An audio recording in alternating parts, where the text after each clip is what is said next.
Welcome to Victorious Living. Are you ready to unlock your full potential and experience the abundant life God has planned for you? We all face challenges, but on Victorious Living, we will equip you with practical tools and inspiring stories to help you live a life of victory. Let's prepare ourselves to learn something new today. Before we jump in, let's spread the victory. Share this video with someone who needs a fresh perspective. You were created for greatness. Let's dive in and discover how to live a life of victory. Victorious living के एक और episode में आपका स्वागत है। आपके प्यार के लिए धन्यवाद। आप बार बार हमें देखते हैं, हमें कॉल करते हैं और हमें ये बताते हैं कि आपको ये प्रोग्राम अच्छा लग रहा है और आपको ये इसमें से बहुत नयापन मिल रहा है, बहुत कुछ आप नया सीख रहे हैं। ये सुन के बहुत अच्छा लग रहा है। मैं प्रार्थना करती हूँ कि आज का एपिसोड आपको ब्लेस करेगा। Let's pray. परमेश्वर पिता, हम धन्यवाद देते हैं कि आपने हमें मौका दिया कि हम फिर से हमारे दर्शकों के बीच आ सके। We welcome you Holy Spirit, come and minister to us today. पवित्र आत्मा, आप आइए और हमें सिखाइए, नई बातें सिखाइए और पुरानी बातें जो हम शायद थोड़े बहुत भूल गए हैं उसको भी याद दिलाइए, क्योंकि वचन में लिखा है कि पवित्र आत्मा हमें सब कुछ सिखाएंगे। परमेश्वर पिता, आज जो कोई भी हमें देख रहा है वो सारे घरों को, वो सारे परिवारों के ऊपर हम आशीष बोलते हैं। आप उनके जीवन में बहुत सारा ब्लेसिंग लेके आएंगे, ये हमारी दुआ है। हम प्रार्थना के साथ मांगते हैं यीशु के नाम से, सुने और कबूल करें, आमीन। आज हम कुछ नया सीखने जा रहे हैं। बहुत पुराना स्क्रिप्चर है, लेकिन इसमें से हम कुछ नया सीखने जा रहे हैं। वचन कहता है मत्ती चैप्टर 18 में, मैथ्यू 18 में, यहाँ पे डिसाइपल्स आपस में लड़ रहे हैं कि सबसे बड़ा कौन है। वहाँ पे जीसस ने रिप्लाई दिया, वो एक छोटे बच्चे को वो सामने लेके आए और रिप्लाई दिया कि अगर तुम छोटे बच्चे के समान नहीं होंगे तो आप परमेश्वर के राज्य में प्रवेश भी नहीं कर सकते। यानी कि अगर हमारा दिल छोटे बच्चे की तरह ना हो तो हम परमेश्वर के राज्य में प्रवेश भी नहीं कर सकते। अच्छा, थोड़ी देर के लिए देखिए कि छोटे बच्चे कैसे होते हैं। वो जल्दी से माफ़ करते हैं और वो परमेश्वर उनको कुछ कहे तो वो बिलीव करते हैं और वो बहुत उदार हृदय के होते हैं। वो पुराने चीज़ों को लेके किसी के साथ झगड़ा नहीं करते हैं और बहुत जल्दी आगे बढ़ पाते हैं। तो यहाँ पे जीसस ने बोला कि तुम बच्चों के नाई अगर समान ना हो, therefore whosoever will not become like a little child, you will not be able to enter the kingdom of heaven। यहाँ पे नेक्स्ट पैराग्राफ में उन्होंने बोला कि अगर तुम दूसरों को भटकाने का कारण बनते हो तो ग्रेट पनिशमेंट उसके साथ अटैचमेंट है। मैं पढ़ रही हूँ verse 6। If anyone causes one of these little ones, यानी कि नए believers, those who believe in me to stumble, it would be better for them to have a large millstone hung around their neck and to be drowned in the depth of the sea। यानी कि अगर हम किसी और के ठोकर का कारण बनते हैं तो परमेश्वर हमें अच्छा रिवॉर्ड नहीं देने वाला है, पनिशमेंट है उसके लिए। तो यहाँ पे यीशु मत्ती 18 में आखिर क्या हमें बताना चाहते हैं। यहाँ पे पैराबल ऑफ वंडरिंग शीप के बारे में है कि see that you do not despise one of the little one, for I tell you that their angels in heaven always see the face of my father in haven.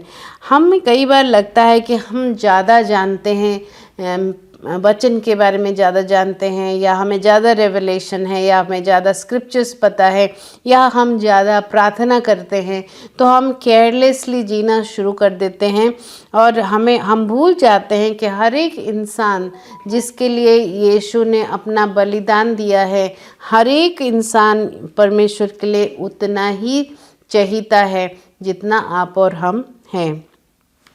हम यहाँ पे देख रहे हैं कि जब पीटर उनसे पूछता है कि हम में से बड़ा कौन है, उसको एक पैराबल के जरिए से परमेश्वर समझा रहे हैं। इस पैराबल में एक स्टोरी वो बताते हैं अनमर्सीफुल सर्वेंट के बारे में। अनमर्सीफुल सर्वेंट के बारे में ये स्टोरी बताते हुए परमेश्वर बोलते हैं कि जो नहीं माफ़ करता है उसकी माफ़ी भी जो उसको रिसीव करना चाहिए परमेश्वर से वो माफ़ी नहीं मिलता है। आप ये पैराबल के बारे में ज़रूर जानते हैं, लेकिन आज इस सिलसिले में मैं एक चीज़ आपसे बताना चाहती हूँ, पति पत्नी के बारे में। अगर आपको स्ट्रगल हो रहा है फाइनेंस में, अगर आपके जीवन में शांति नहीं है और बिज़नेस में बरकत नहीं है, तो आज ये वाला जो स्क्रिप्चर से हम सीखेंगे कि माफ़ करना कितना ज़रूरी है पति पत्नी के अंदर। और मैं आज आपको बताना चाहूँगी कि अपने मैरिज को आप कैसे स्ट्रॉन्ग बना सकते हैं। कई बार हम देखते हैं हमारे आसपास इतने सारे शादियां टूट रही हैं। हम आसपास देख रहे हैं कि लोग आसानी से आजकल माफ़ नहीं कर पा रहे हैं एक दूसरे को। तो कैसे हम लीव और क्लीव कैसे करें, एक दूसरे को हम कैसे अपने एक दूसरे के साथ हम बने रहें, क्योंकि एक से भला दो है, वचन लिखता है। और जब हमें कोई पार्टनर मिलता है प्रार्थना में और मिनिस्ट्री में और जीवन में, हमारा जीवन आसान हो जाता है।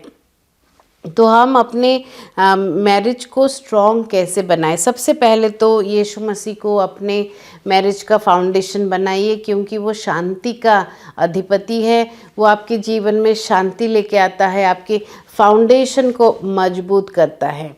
Jesus brings peace in your marriage. Second thing मैं बताना चाहूँगी कि आप दूसरों को डिक्लेयर करें। जब आप जॉब करते हैं, बहुत लोग जो जॉब में बाहर जाते हैं, हम वहाँ पे गड़बड़ाने का हमारे चांसेस बढ़ जाता है, क्योंकि आज की दुनिया में हर कॉरपोरेट में दोनों पति पत्नी जाते हैं। आज की दुनिया में हर एक फील्ड में आदमी और औरत साथ में काम करते हैं, दूसरे लोगों से हम इंटरेक्ट कर रहे हैं। तो ऐसे में हम अपनी शादी को कैसे बचाएं? पहला, यीशु को फाउंडेशन बनाने के बाद दूसरी जो पॉइंट है, आप लोगों को डिक्लेयर करें कि आप शादीशुदा हैं। ये चीज़ को आप ना छुपाएं। मैं आज आपको बहुत प्रैक्टिकल टिप्स देने वाली हूँ। ये आपकी शादी में शांति बनाए रखेगा, और जैसे जैसे आपकी शादी में शांति बनी रहेगी, वैसे वैसे आपके जीवन में प्रॉस्पेरिटी बढ़ेगा। आपकी पार्टनरशिप जो पति या पत्नी के साथ है वो स्ट्रॉन्ग होगा। तो आप ज़रूर लोगों को डिक्लेयर करें कि आप शादीशुदा हैं, शर्माए ना, कि छुपाए ना। और तीसरी चीज़ है, आप दोनों एक दूसरे के बीच कोई सीक्रेट ना रखें। कोशिश करें कि आप हर रोज़ चीज़ों को डिस्कस करें। आपको अगर चैलेंज हो रहा है आप डिस्कस करें, आपको अगर प्रोग्रेस हो रहा है आप डिस्कस करें। आप दोनों के बीच कोई सीक्रेट ना रखें, क्योंकि जब हम कोई चीज़ छुपाने लग जाते हैं या फिर हम अपने पार्टनर को बता नहीं पाते हैं कि हम कैसे स्ट्रगल से जा रहे हैं, कोई ना कोई फिर वो जगह लेने लग जाता है। तीसरी बात, अपने पार्टनर की जो अच्छी क्वालिटीज़ है उनके बारे में आप पब्लिकली ज़रूर उनको अप्रिशिएट करें। कई बार हम प्राइवेटली तो अप्रिशिएट कर देते हैं, लेकिन बहुत बार मैंने कपल्स को देखा है वो पब्लिकली एक दूसरे का या तो मजाक उड़ा देते हैं या फिर कुछ ऐसे बोल देते हैं मजाक में ही सही, या फिर जस्ट किसी और को प्लीज़ करने के लिए वो ऐसे कुछ बोल देते हैं जिससे उनको पार्टनर के दिल को चोट पहुंचता है। ऐसा ना करें। पब्लिकली आप हमेशा एक पॉइंट बना लीजिए, हमेशा पब्लिकली अपने पार्टनर की सिर्फ तारीफ़ करें। अगर मान लीजिए आपको कोई चीज़ पसंद नहीं आए अपने पार्टनर को, तो आप ज़रूर प्राइवेटली उसको एड्रेस करें और ज़रूर समय निकाल के बैठ के उसको सेटल करें। नेक्स्ट, आप अपने फ्रेंड्स जो हैं उनको बहुत केयरफुली चुनिए, क्योंकि ऐसे फ्रेंड्स हम कई बार अपने जीवन में ले आते हैं जो हमारे जीवन में दरार लेके आ जाते हैं। मान लीजिए आप अपने शादी को स्ट्रॉन्ग करना चाहते हैं, तो ऐसे फ्रेंड्स के साथ चीज़ों को शेयर ना करें जो ऑलरेडी या तो एक्स्ट्रा मैरिटल अफेयर्स जिनका है या फिर जो डिवोर्सी हैं।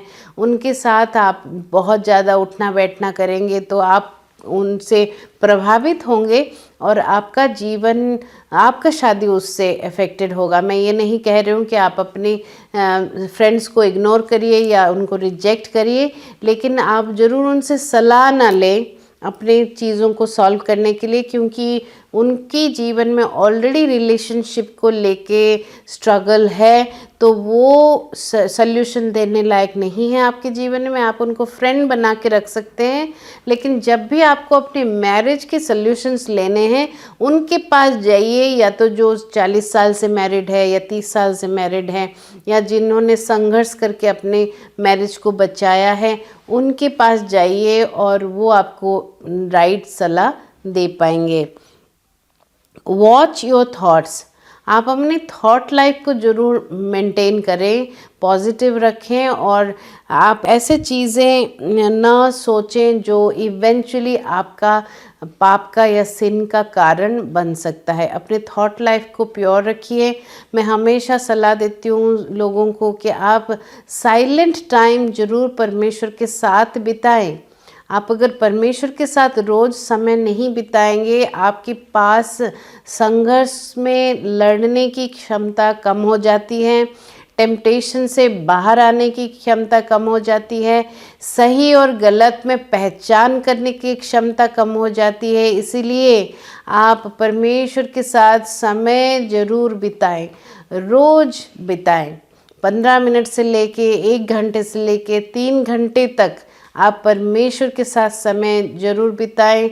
अपनी स्ट्रगल्स को परमेश्वर के सामने रखिए, परमेश्वर को सुनिए। उसको सुनना बहुत ज़रूरी है। जैसे मैंने पिछले एपिसोड्स में बताया था कि बहुत लोग प्रेजेंस को मांगते हैं लाइक परमेश्वर आइए, हमारे जीवन में आइए, पवित्र आत्मा को मांगते हैं, पवित्र आत्मा आप आए मेरे जीवन में, लेकिन प्रेजेंस को मेंटेन करना नहीं जानते हैं और पवित्र आत्मा की सलाह को मानना नहीं जानते हैं। इसलिए बहुत ज़रूरी है आप रोज़ परमेश्वर के साथ समय बिताएं। उसके बाद अपने रिलेशनशिप को ईज़िली गिव अप ना करें। हर रिश्ते में चैलेंज है, चाहे वो बिज़नेस रिलेशन हो या फिर बॉस और एम्प्लॉय का रिलेशन हो या पति पत्नी का हो, इवन बच्चे और माँ बाप में भी चैलेंजेस होते हैं। तो कोई रिलेशनशिप में भी अगर आप चैलेंज देखते हैं, आप इजीली गिव अप ना करें। आप ज़रूर प्रार्थना में रखिए, काउंसलिंग लीजिए, आप दूसरों की मदद लीजिए, लेकिन अपने रिलेशन को स्ट्रॉन्ग बना के रखिए। डू नॉट गिव अप, क्योंकि शैतान लाइज के साथ, झूठ के साथ आपके पास आता है, हमेशा रिश्तों को ख़राब करने की कोशिश करता है। इसलिए बड़े ध्यान से अपने रिश्तों को आप हैंडल करिए। मैंने देखा है पर्सनली कि बहुत सारे रिश्ते जो शैतान ख़राब कर देना चाहता था मेरे जीवन में, मैंने शैतान की बात ना सुन के उन रिलेशनशिप को बहुत तरीके से हैंडल किया। वो रिलेशनशिप मेरे जीवन में बहुत ब्लेसिंग्स लेके आई। सो आप गिव अप ना करें। अपनी पार्टनर से कोई अगर गलती हो जाती है, do not define your partner with the mistakes that they have made. यानी कि अगर आपके पार्टनर से गलती हो जाती है, आप उन गलतियों को बार बार उनके सामने दोहराए ना, उनको एक्यूज़ ना करें, कंडेम ना करें। ऐसे ना बोलें कि हाँ तुमने ऐसे गलती की थी, तुम तो ऐसे ही करते हो, या फिर तुम ऐसे करने वाले हो क्योंकि तुमने पिछले दिनों ऐसे किया था। तो ऐसे हम उनको बार बार एक्यूज़ ना करें। याद रखिए कि accuser of the brethren is only Satan. सिर्फ सेटन ही एक्यूजेशन लेके आता है। इसलिए आप इस बात का ध्यान रखें, आप इस बात का ध्यान रखें कि आप उनको पुराने बातों को लेके, उनकी वर्स्ट मिस्टेक्स को लेके टॉर्चर ना करें। क्योंकि जैसे शुरुआत में मैंने बोला था कि परमेश्वर के राज्य में प्रवेश करने का सबसे आसान तरीका है कि हम अपने मन को बच्चे जैसे बनाएं। बच्चों का सबसे बड़ा जो आदत होता है वो माफ़ करने का होता है। वो सबसे ईज़िली माफ़ कर पाते हैं। वो ग्रज नहीं रखते हैं। सो इसीलिए परमेश्वर ने बताया कि इन रिश्तों में, दुनियावी रिश्तों में जो भी हमारे पास है, चाहे माँ बाप और बच्चों का हो, या फिर बिजनेस पार्टनर्स का हो, या बॉस का हो, या फिर इन लॉज के साथ हमारा रिलेशन हो, हमें जल्दी से माफ़ करना सीखना बहुत ज़रूरी है। क्योंकि बहुत सारे रिश्ते हमारे ख़राब हो जाते हैं सिर्फ़ और सिर्फ ऑफेंस की वजह से, क्योंकि हम ऑफेंडेड हो जाते हैं, हम रेकनसाइल नहीं करते हैं उनके साथ, हम उनको छोड़ देते हैं, हम उन रिश्तों को छोड़ देते हैं, हम उनसे बात करना छोड़ देते हैं, हम बहुत सालों का रिश्तों को एक बार में हम पीछे हट जाते हैं क्योंकि हम ऑफेंडेड हो जाते हैं। आप याद रखिए, अगर आप माफ़ नहीं करेंगे तो आप कैसे उम्मीद कर सकते हैं कि परमेश्वर पिता आपकी पापों को माफ़ करेगा। इसलिए क्योंकि हमें माफ़ी चाहिए, हमें दूसरों को माफ़ करना चाहिए। लास्ट में भी बताना चाहती हूँ कि रिपेंटेंस के बिना फॉरगिवनेस नहीं है। So how ever someone can have the spirit of adultery in case of adultery, which means they have not only done it once but they are going to do it again and again. बहुत सारे घर जो हमारे टूटते हैं adultery की वजह से टूटता है। आज के डेट में पोर्नोग्राफी इतना हाई पीक पे है और एक्स्ट्रा मैरिटल अफेयर्स बहुत इजीली हो गए हैं। तो ऐसे में हम अपनी शादी को, अपने रिलेशन को कैसे बचाएं? मैं एक आपको सलाह देना चाहूँगी, आप इतना प्यार और ऑनर एक दूसरे को दीजिए ताकि आपकी पति या पत्नी को बाहर वो ढूंढने की ज़रूरत ना पड़े। मान लीजिए कि आपकी पार्टनर से गलती होती है, जीसस ने बोला है on that term you actually can divorce your partner. यहाँ पे लिखा है, मैं वचन से पढ़ना चाहूँगी कि जब डिसाइपल ने पूछा कि आखिर परमेश्वर ने क्यों इजाज़त दिया कि डिवोर्स हो सके, चैप्टर 19 मैथ्यू में, राइट आफ्टर मैथ्यू चैप्टर 18, यहाँ पे उन्होंने बोला कि क्यों फिर डिवोर्स सर्टिफिकेट अलाउ किया मोसेस के लॉ ने। तो इन्होंने, जीसस ने रिप्लाई दिया वर्स 8 में, Moses did that because of the hardness of your heart he permitted for divorce, but from the beginning it was not so. परमेश्वर चाहता है कि हम लॉन्ग लास्टिंग रिलेशनशिप में रहें। यहाँ पे लिखा है कि I say to you, whosoever divorces his wife except for sexual immorality. पति पत्नी, यहाँ पे जीसस ने परमिट किया है कि सेक्सुअल इमोरलिटी अगर है तो पति पत्नी को डिवोर्स दे सकता है, लेकिन फिर भी उन्होंने कहा है, मैं ये पर्सनली मानती हूँ कि हमें मौका ज़रूर देना चाहिए, माफ़ ज़रूर करना चाहिए। There is a spirit of adultery that works in people. उस स्पिरिट को कास्ट करके हमें ज़रूर मौका देना चाहिए अपने पार्टनर को, क्योंकि गलती सबसे होती है। गलती छोटा भी हो सकता है, बड़ा भी हो सकता है। कई बार हम चीज़ें तोड़ देते हैं, कई बार हमसे फाइनेंशियल मिस्टेक्स हो जाता है, कई बार हमसे रिश्तों में मिस्टेक्स हो जाते हैं। लेकिन जब बात एडल्ट्री की आती है, हमारा दिल बहुत दुख जाता है, बहुत मुश्किल होता है हमें माफ़ करना।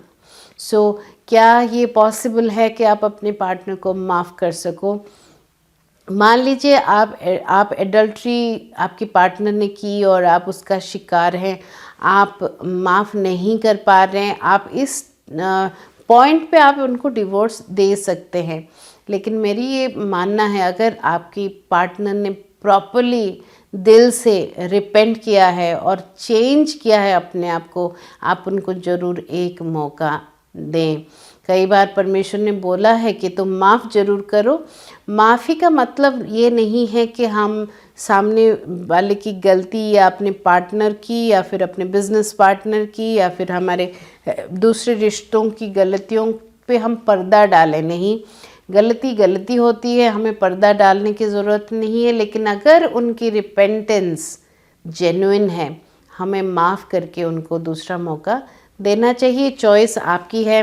कोई भी रिश्तों को आसानी से आप गिव अप ना करें। वापस मैं चैप्टर 18 पे आऊँगी, जहाँ पे जीसस ने ये माफ़ी के लिए एक पैराबल बताया, the parable of unforgiving servant, जो कि वर्स 21 से लेके आप पढ़ सकते हैं। यहाँ पे लिखा है कि अगर हमें हमारा दोस्त हमारे पास माफ़ी मांगने आए तो हम उसको ज़रूर माफ़ करें। पैराबल के साथ यीशु ने समझाया। वर्स 35 में उन्होंने लिखा है कि my heavenly father also will do to each one of you the same way he will deal from his heart who doesn't forgive his brother and his sin। ये चैप्टर 18 वर्स 35 है। आप अगर माफ़ी चाहते हैं आप ज़रूर दूसरों को माफ़ करें। Now I will tell you कि फाइनेंशियली हम क्यों स्ट्रगल करते हैं। अगर हमारे बीच अशांति है, मैं आपको बताना चाहती हूँ 3 चीज़ें। शांति का राजकुमार यीशु है। घर में अगर शांति नहीं है तो आपको ज़रूर फाइनेंशियल स्ट्रगल हो रहा होगा। आप देखिए कि आपका विश्वास दोनों का एक हो, सबसे बेस्ट ऑप्शन वही है। आप सेकंड चीज़ ये होना चाहिए कि आपके बीच आप शांति बनाए रखें। मान लीजिए कि आपका पार्टनर परमेश्वर को नहीं जानता है, वो उनके साथ नहीं चलना मांगता है, फिर भी आप क्या करेंगे, आप अपने रास्तों को सही बनाए रखिए और आप प्रार्थना में बनाए रखिए। आप टाइदिंग करते रहिए, आप गिविंग करते रहिए, प्रार्थना में बने रहिए। एक ना एक दिन परमेश्वर उनका दिल को ज़रूर छुएगा। और मैं आपको बताना चाहती हूँ, अगर आप शांति मेंटेन नहीं करते हैं, पवित्र आत्मा आपके घर की अधिपति नहीं बन सकता। और जब वो पवित्र आत्मा घर की इंचार्ज नहीं है, घर में शांति नहीं है, तो पैसों की दिक्कत आपके साथ लगी रहेगी। पैसों का अगर स्ट्रगल आपको हटाना है तो हर रोज़ शाम होने से पहले अपना अकाउंट आप एक दूसरे के साथ ज़रूर सेटल करें। मेरा ये मानना है कि आपकी जो आसपास के लोग जो आपके पास हैं वो भी आपको इन्फ्लुएंस करते हैं फाइनेंशियली कामयाब आप हो पाएंगे या नहीं।